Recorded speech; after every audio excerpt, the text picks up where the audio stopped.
My son and I were in the process of doing some grading on the driveway that I just took the culvert out of the dam down there, and we broke the Yanmar excavator. Just a minor little thing, but all the same.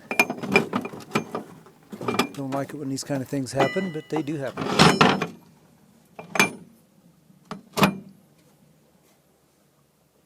We can run the excavator without this, but we'll get it replaced as soon as possible.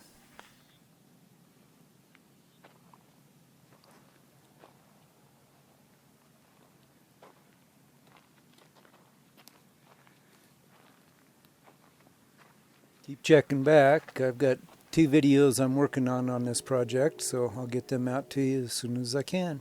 Thank you very much.